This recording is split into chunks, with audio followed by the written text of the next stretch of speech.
you were telling me about this client that is trying to, I think the way you said it, they're trying to result their way to health, which I think is a kind of a funny way of saying something. So tell me what you mean by that. How are they trying to result their way to health? Welcome to the Make Work Not Suck podcast. Well, it was interesting. So we just ran the quarterly assessment and we were looking at the data, and I started looking at like where the team was, high and, where they're high, where they were low. And then it was after the first day of discussion, in their quarterly setting, in the quarterly planning was all about vision. Our vision's not clear, and they were confusing vision and purpose. And then as soon as we got into like trying to solve it, it was like, well, that's results. And it's like, well, we have a vision culture alignment issue, but all of our strategy to solve it was entirely results. And when you looked at all the activity over the last quarter, everything was pushing for a result. And it's like, you're trying to result your way into a health problem. And this is where it got more interesting. It was, there was a lot of like, well, the team can't do this, or they're not capable of that, or they're not getting this. And it's like, well, actually what it is we brought in a result expectation, and the gap between what they know and the expectation is so wide, and there wasn't a journey to bridge it. I was like, so you're trying to result them to death. Like you're basically saying, here's a result you need to achieve. And then it's like, well, nobody gets it. Nobody's capable of doing it. And it's like, because the vision didn't guide them to why they should know it. The culture and the core values weren't aligned to achieve that. And there was no journey to guide the team there in alignment. It was just results compounded to a result, compounded to a result, compounded to a result. And then like, well, this is why we didn't get anything done, because we have the wrong people, the wrong team, the wrong things, the wrong that. And it was a profound thought of, we have a vision problem. And the assessment called it out. The assessment called out the vision problem. It said people don't understand the purpose, don't understand the impact of it. I'm starting to see that a lot of people who want to jump straight to accountability are result people. And usually the problem is more journey related. And so, given that they were so focused on the results, I was curious how much they wanted to put some carrots and sticks around the accountability. It's interesting is I would say accountability wasn't in the topic of discussion to a degree, because I think everybody knew who's accountable to what. But where it came in, where I would agree with your statement was there was a level of calling people out. Okay. And just saying like, well, the team's not capable of getting it, or this group of people aren't capable of getting it. Or, there was a lot of call outs on just like people aren't worthy of doing it, so therefore we need to replace them. So I wouldn't say it was like, well, people aren't being accountable. It was more like they're not worthy because they're not achieving the result we expect of them, which is essentially a gigantic red line. We have an expectation, we have a vision, and we expected a result, and we didn't get it. We didn't give people the right vision, and we don't have the right culture or an aligned culture with a journey to drive the result. We just expected a result. And then the very next step was, okay, so how do we fire all the people and hire new people? Well, that's a result. Right. And it's like, but the problem is you're lacking the journey. And the reason why you're lacking the journey is because you're lacking a clear vision that aligns with the destination you want to get to. Mm-hmm. And so as soon as we're like, okay, we need to redefine the vision. And then it was directly back into let's achieve the result. It's like, no, this is a journey. This is a process. You have to, if this was a tweak, then you can expect people to, jump over, let's say a 1 foot gap. You can expect people to jump over a 1 foot gap fairly quickly. But when this gap is a mile wide, you have to build a bridge. Otherwise, you really are just shoving people into the chasm. Right. Yeah. Yeah, it's interesting for, as we've said in several other episodes, so many senior leaders are results oriented, which again, isn't good or bad. It's just a thing. The blind spot that comes with results is journey. Right? So if you're a heavy results focused leader, your blind spot is going to be the process that it's going to take to get to those results consistently. not your ability to just, strong arm it once or twice, but to consistently over and over hit that result, that's going to be their challenge.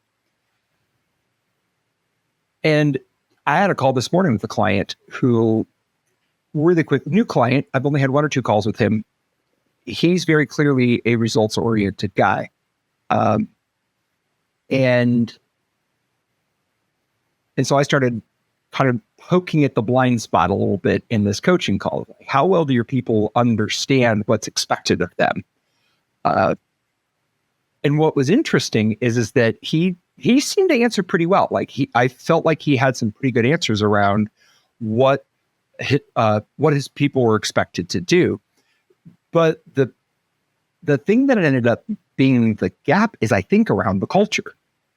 He wanted to hold people accountable to certain results, but I actually question whether or not he's got the right people on the team, because he's in an industry where his people have a lot of autonomy, but not a lot of accountability. And he's like, how do I make sure that they're really working hard when nobody's looking? And so I turn that around and frame that to you as a question: is how do you help results-oriented leaders distinguish whether or not they've got a process problem or a people problem? Oh, that's a good one. So I've always been a fan of, the natural progression is we have an idea, we expect a result, then we measure the result, and then the first thing we do is finger point to the person. Right. And I think, we even saw that in the leadership meeting we were both just in, is we had the leader getting kind of defensive because everybody else was asking for results. And at the end of the day, what it came down to was a journey problem. I think you have to look at the process. You have to walk it backwards. Like, what was the process that led this? Don't go just assume that person's an idiot or that person's wrong. Like, figure out, okay, how did that person land in this point? What was the system they used? What was the process they used? Was there a process? Was there a system? Was there this? How were they told? And I think if you walk it all the way back, what you're going to find is very simple. If you don't find a process, then it was just a bunch of results compounding results. Well, no wonder it fell apart. There was no journey to begin with. Good. Now, usually, if you seek to, I think my dad used to say growing up, walk a mile in a man's shoes, right? To truly understand them. I think if you can walk the journey back in whatever situation that's in, you will find either the fork in the road that was the wrong direction, or you'll find out it was the right path, and then you actually have a wrong person. Yeah, I think we too often are too quick to look at the negative behavior outcome as the problem, when at the end of the day, if you're putting somebody in a frustrated situation and they're frustrated, and then you're judging it based on their frustration as opposed to understanding what's the cause of that frustration, you're just doomed for failure. You're probably better off firing them because you're putting them out of their misery, and it's better for them. Not good for you at the end because you're just going to rinse and repeat the same problem, but at least it's better for them. It's funny. I've been on the receiving end of that. I was the head of product for a technology company, and the CEO had this idea that he wanted in the product. And I liked the idea, but the idea wasn't a feature. Like, it was a completely new business. It had never been done before. We weren't even entirely sure if it was legal. And he's like, I want it in the product in Q2. And I'm like, that is not possible. Like, we can't even get this, signed off by the lawyers in Q2, let alone built. This has never been done before. And the engineers are on my side. The engineers are like, we don't even have any idea what that would look like, let alone are we equipped to deliver it in 4 sprints or something like that. It was like the timeline was insane. And the narrative was, I've got a vision. I want it in 8 weeks. And if you can't deliver that, you suck. And I've got to go get a new head of product. And so he did end up firing me. The part that makes me feel a little bit better is 2 years later, I saw that feature released and I was like, I told you that was a 2-year project. and you didn't like it. And I'm kind of glad you spent the last 2 years beating up somebody else and not me. But it was, again, that focus on the results. I've got a vision, I've got a result, and it's, you can't get it done for me, you suck, and I'm going to fire you. And I think it's because the blind spot was journey. Okay, what is it really going to take to build that? How do we build it and make sure we don't get sued? How do we build it and make sure that we don't lose our shirt economically? Technically, what actually has to happen? I mean, there were months of product questions that had to be answered before engineering even got involved, and yet not giving enough credence to that journey or valuing it enough, and said, look, man, if we take shortcuts here, we can get sued. We could get, being in a lot of trouble in a lot of different ways if we do this wrong. It was just like, quit making excuses, go get it done. And I think that is a very common error that a lot of results leaders make. Yep. Well, and what it'll actually come back to, and this is the one that cracks me up the most and just drives me insane, is I don't care about the process. I just want it done. Okay. Well, you're basically saying you're basically saying you don't care about the journey, which at the end of the day, you do care about the journey, because having a solid journey is what's going to get you the results. And I cannot tell you how many times, I'm sure you've been in the same situation, where someone is resulting themselves to death. And the next thing you know, it's 6 months later and they still haven't gotten where they want. And it's like, well, if you'd have just taken, a month to figure out the journey aspect of this, you probably would have been done in 4 and not still at the starting line in 6 months. Yeah. But in a couple of scenarios, it's actually gone back to, it wasn't so much the journey, it was actually the vision that was driving the journey. In the absence of vision, meant the journey was wild, wild west, free for all anarchy, which means we never really led to consistent results. It was always the continual, chase the ball, chase the dollar. And what's interesting in this one scenario was, it's not that the company didn't have a vision. It's the vision was like, do good. It wasn't specific enough. It wasn't specific enough. And again, there was a level of culture to this as well, because it wasn't that vague. It was a little more defined than that. But the definition of it was published, but nobody was looking at it.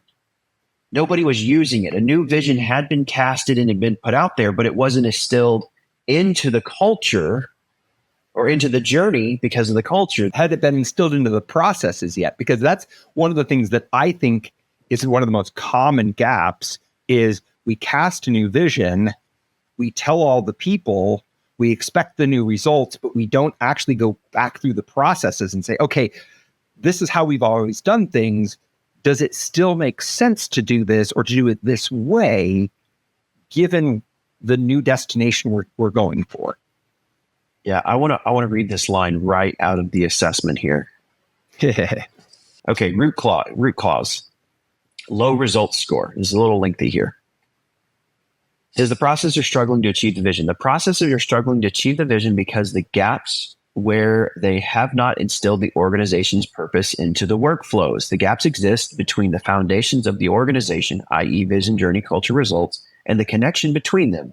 Journey represents the processes, i.e. the workflow, that glue all the other aspects of the business together. When the processes are disconnected from the vision they were created to help achieve, they cannot successfully break down the big picture goals into actionable steps the culture needs to achieve the organization's purpose. Furthermore, metrics will feel incorrect or ineffective, as tweaking them does not address the fact that the processes are not capable of yielding the desired results. And that's going to feel like a people problem. Right. But it's actually a process problem. And what I love is what it said right there in the line.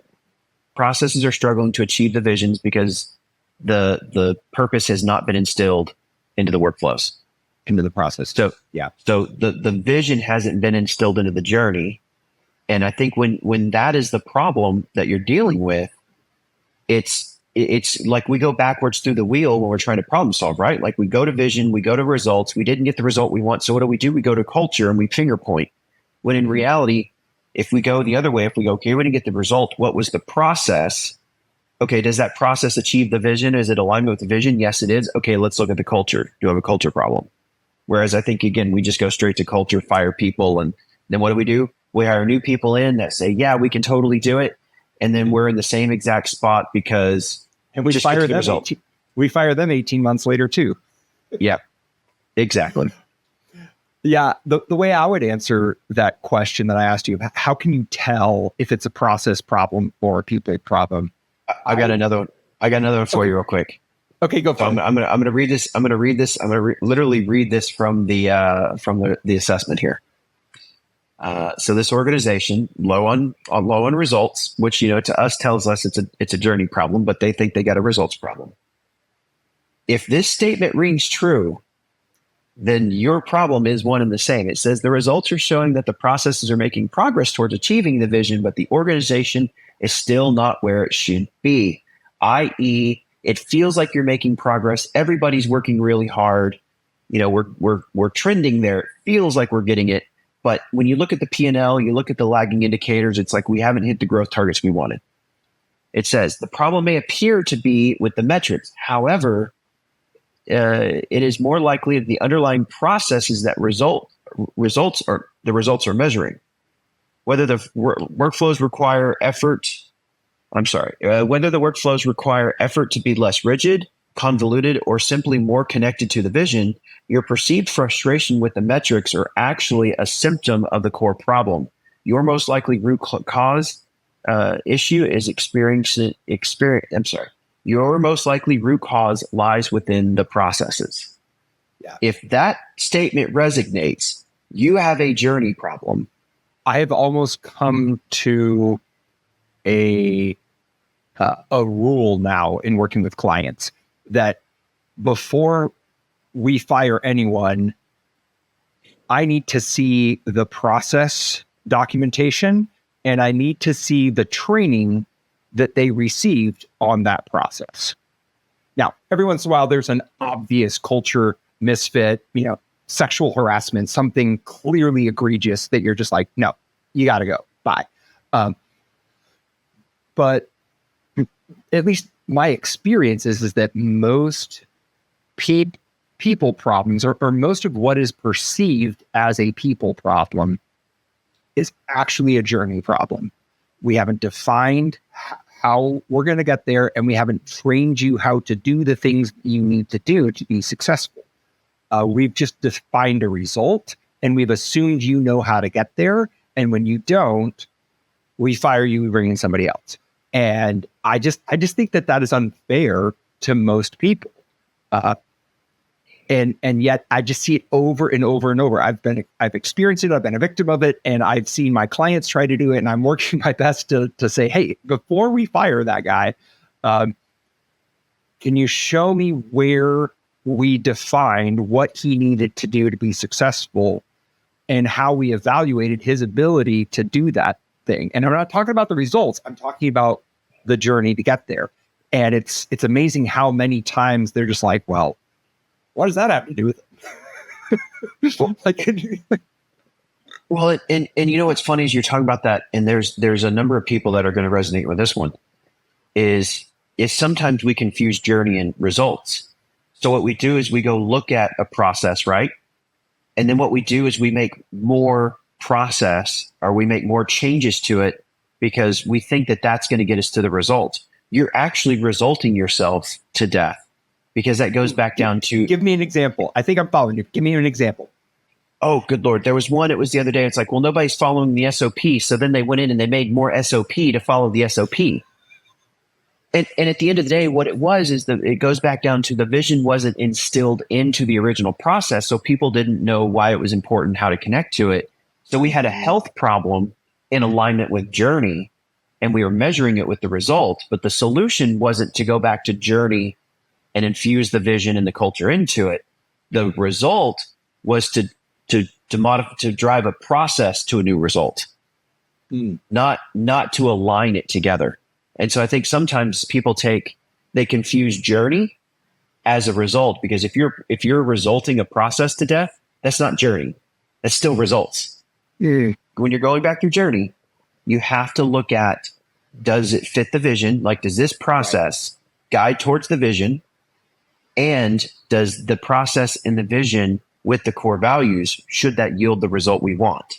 Mm-hmm. And if you can't check all of those off, then you're basically just pushing for a result. Yeah. I'm trying to think of an example that kind of puts this in more everyday language instead of the vision, journey, culture, results.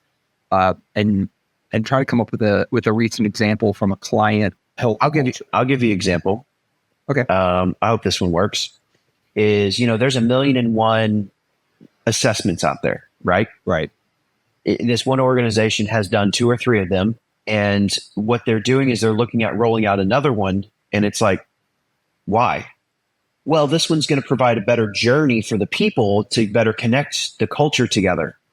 But that's just the same assessment with different wording. Like, what you're expecting a different result. And so you think you're changing the journey when all you're doing is just using a different tool to drive the same result. Mm-hmm.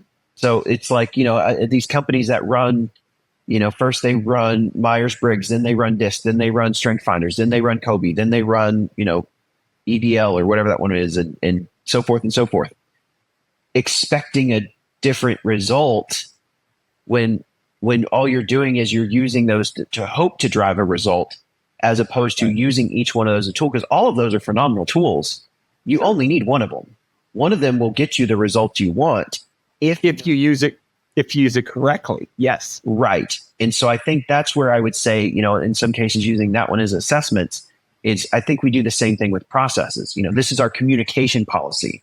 Oh, well, now we use, Slack instead of Teams, and Teams functions differently. So let's process the hell out of our communication policy in Teams. It's like, no, you really have a culture problem. Like, people need to understand why they should care about certain channels, not how to use Teams versus Slack. It's a why question, not a how question.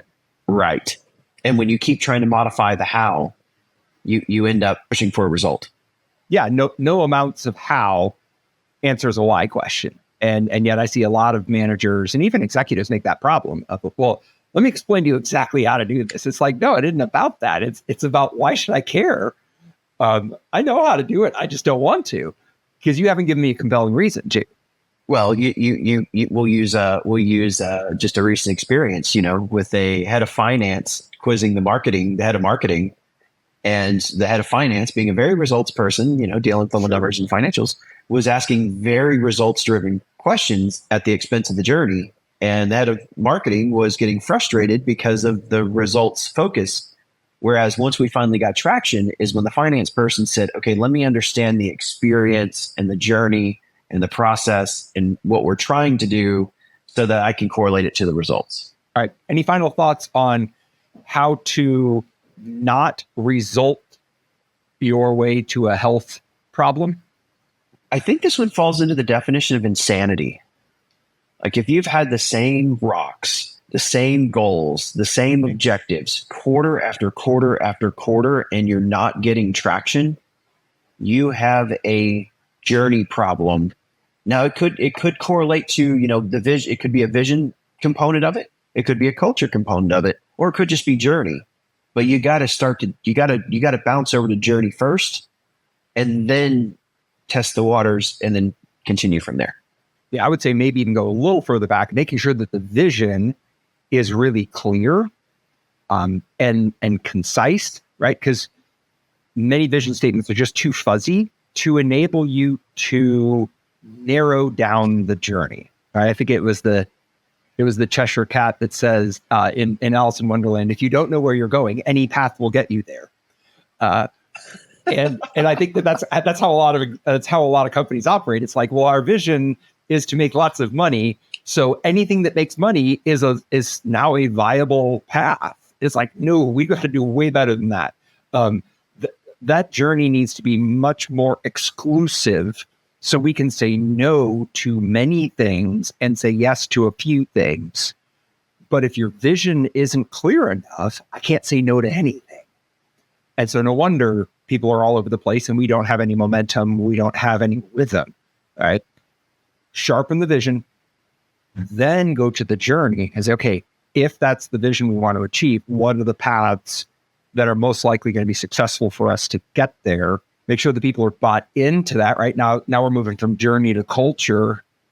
Are the people embracing those processes? Do they feel like it's coming at their expense, or are they excited about it? And then what are the results that we would expect to see given this vision, these processes, this group of people? Are the results in line, and do those four pieces fit together? Or am I just kidding myself? And I've seen it, and it's so funny, but so sad, because I've even tried to do it where it's like, here's the business plan. Here's how much money I need. Here's what the results are that you're going to get back, right? Here's the ROI. And they're like, can I give you half the money and get twice the ROI? It's like, no, it doesn't work like that. No. They're like, well, how about this? I'll give you half the money and hold you to 100% of the results. It's like, no, it doesn't work that way either. Those four pieces have to fit together. And I saw this great quote. I posted it this week, and maybe we can end here. The longer you deny reality, the more painful the reckoning will be. Ooh, that is good. It's so good. And I feel that's true for me and for so many other leaders of, okay, I have this vision, I have this result. I'll kind of half-ass the journey, put a couple of boxes on a chart, but I haven't really dug into the journey. I'm going to throw it at my people and then hold them accountable to these results. And then we don't get there. And I yell at them, and I, maybe fire a couple of people and bring in some other ones. And in reality, what's happening is that I'm denying the reality of vision, journey, culture, results. Yeah, right? I'm ignoring the piece I don't like, I don't understand, maybe I don't value. I'm ignoring that, denying reality. And I've seen people do this for years and years and years. And eventually you have to face reality. And so I love the way you frame that. If you and your team keep pounding your head against the same rocks, the same revenue target that you've never hit, the same strategic objective that you've never achieved, I would suggest that there is some element of reality that you're ignoring, that you're avoiding. And the sooner you can face that reality, the more likely you are to achieve that goal. The longer you avoid reality, the more painful the reckoning will be. 1,000%. So for practical application and how to solve this, I think instead of going through the three tiers and giving guided advice, I think I'm just going to make it easy. Go for it. Go to the website, the Make Work Not Suck website, go to the index, take it. And if your lowest score is results, you have a journey problem.